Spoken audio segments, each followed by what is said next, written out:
Hello everyone, welcome to my YouTube channel. तो आज हम इस वीडियो में मौर्योत्तर काल के बारे में पढ़ेंगे। इस वीडियो में हम लोग मुख्य रूप से मौर्य वंश के बाद के भारत में जो परिस्थितियां बनी, जो वंश आए, उनके संबंध में जानेंगे। मौर्य वंश में मूल रूप से दो प्रमुख शासक हुए, एक चंद्रगुप्त मौर्य और दूसरा अशोक। चंद्रगुप्त मौर्य जिसने साम्राज्य को एक विस्तृत रूप दिया, वहीं अशोक जिसने इसे और बड़ा किया और साथ ही इसे धार्मिक रूप से प्रदान किया। तो चलिए देखेंगे इस मौर्योत्तर काल में कौन कौन से वंश आए, इन्हें हम सीक्वेंस बाय पढ़ेंगे और साथ ही इनके हम जीके भी क्वेश्चन करेंगे। तो चलिए सबसे पहले हम पढ़ेंगे शुंग वंश। तो शुंग वंश के बारे में थोड़ी सी बेसिक जानकारी लेंगे और फिर उसके बाद से हम इसके जीके करेंगे। तो चलिए स्टार्ट करते हैं।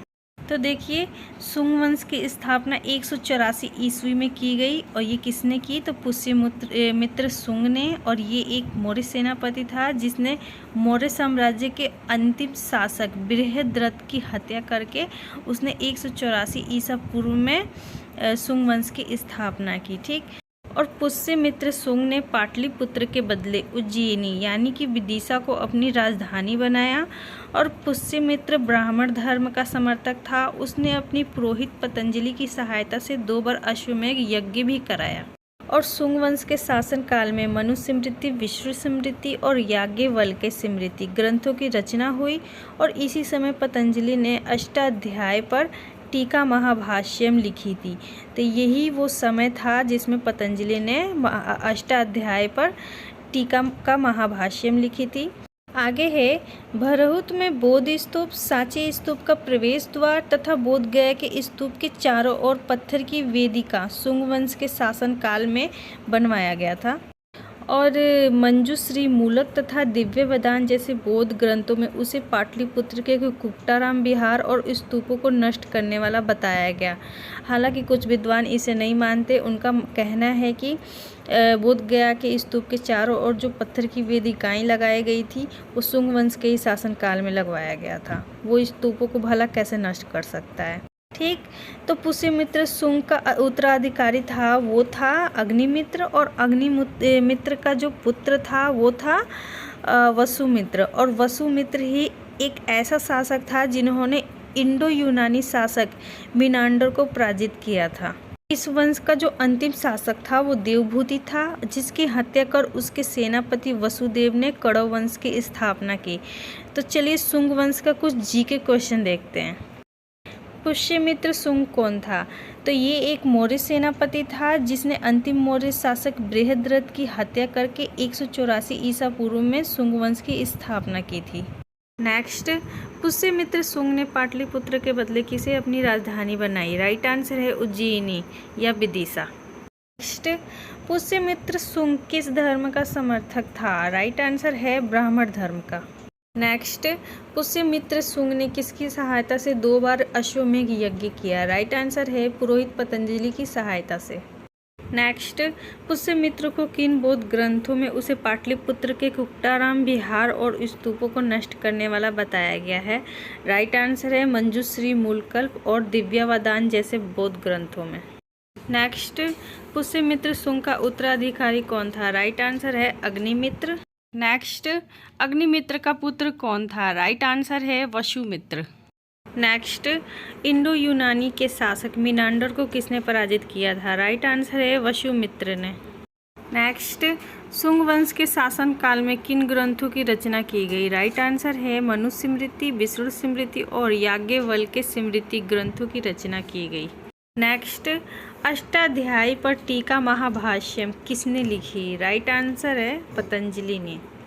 नेक्स्ट, भरहुत में बौद्ध स्तूप, सांची स्तूप का प्रवेश द्वार तथा बोध गया स्तूप के चारों ओर पत्थर की वेदिका किस वंश के शासन काल में बनवाया गया? राइट आंसर है शुंग वंश के शासन काल में।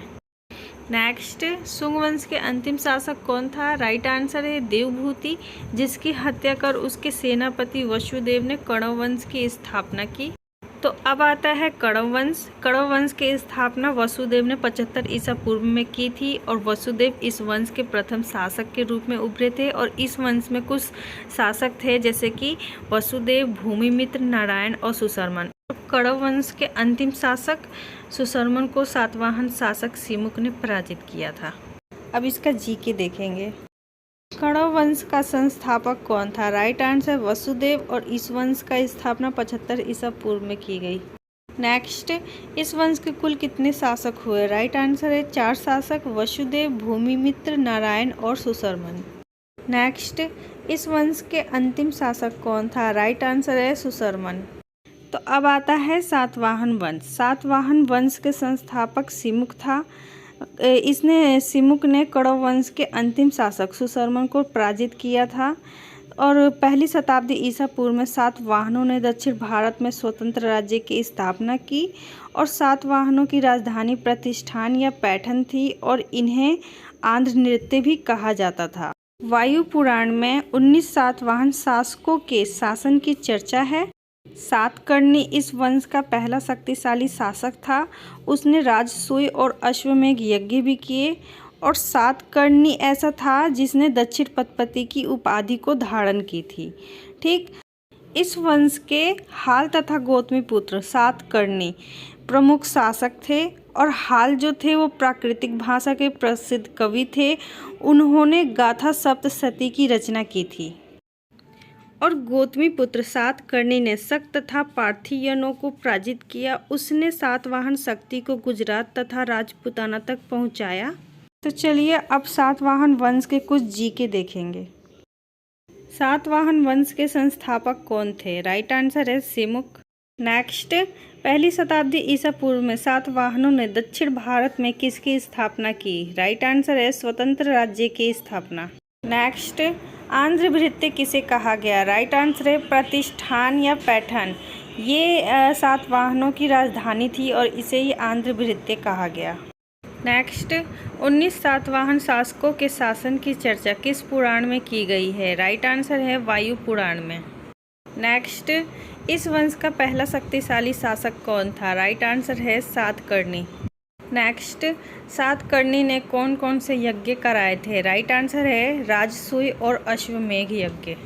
नेक्स्ट, दक्षिण पदपति की उपाधि किस शासक ने धारण की थी? राइट आंसर है सातकर्णी शासक ने। नेक्स्ट, सातवाहन वंश के प्रमुख शासक कौन कौन थे? राइट आंसर है हाल तथा गौतमी पुत्र सातकर्णी। नेक्स्ट, हाल किस भाषा का प्रसिद्ध कवि था? राइट आंसर है प्राकृत भाषा का। नेक्स्ट, शक तथा पार्थियनों को पराजित किसने किया? राइट आंसर है गौतमीपुत्र सातकर्णी ने। नेक्स्ट, कार्ले चैत्य का निरीक्षण किस समय में हुआ? राइट आंसर है सातवाहनों के समय में। नेक्स्ट, गौतमीपुत्र सातकर्णी की मृत्यु कब हुई? राइट आंसर है 130 ईस्वी में। नेक्स्ट, सीसा के सिक्के सर्वाधिक रूप से किसने चलाया था? राइट आंसर है सातवाहनों ने। नेक्स्ट, सातवाहनों के समय किस लिपि का प्रयोग किया जाता था? राइट आंसर है ब्राह्मी लिपि का। तो अब आता है कलिंग। यहाँ से चेदी वंश शुरू होता है। कलिंग का प्रसिद्ध शासक खारवेल चेदी वंश का शासक था और उसने पाटलिपुत्र पर आक्रमण किया तथा वहाँ से महापद्मनंद द्वारा लूटी गई जैन मूर्तियों को वापस लाने में सफलता प्राप्त की। और ये वही महापद्मनंद है जिसने नंदवंश की स्थापना की थी, यानी नंदवंश का संस्थापक था, जिसे सर्व क्षत्रांतक अर्थात सभी क्षत्रियों को नाश करने वाला कहा गया है। खारवेल ने ही खंडगिरी पर्वत पर जैन संतों के निवास के लिए गुफाओं का निर्माण कराया था और वह जैन धर्म का अनुयायी था, किंतु अन्य धर्मों के भी प्रति वह सहिष्णु था। तो चलिए कुछ इसके जीके देखेंगे। कलिंग का प्रसिद्ध शासक कौन था? राइट आंसर है खारवेल और यह चेदी वंश से संबंधित था। आगे है, खारवेल ने जैन संतों के निवास के लिए गुफाओं का निर्माण कहाँ करवाया? राइट आंसर होगा खंडगिरी पर्वत पर। नेक्स्ट, खारवेल किस धर्म का अनुयायी था? राइट आंसर है जैन धर्म का। तो ये जो आखिरी था कलिंग, जो चेदी वंश स्टार्ट हुआ था, वो जैन धर्म का समर्थक था। बाकी जो पीछे 3 वंश गए हैं, शुंग वंश, कण्व वंश और सातवाहन वंश, तो ये तीनों जो थे वो ब्राह्मण धर्म से संबंधित थे। नेक्स्ट, हाथी गुफा अभिलेख किस वंश से संबंधित है? राइट आंसर है चेदी वंश से।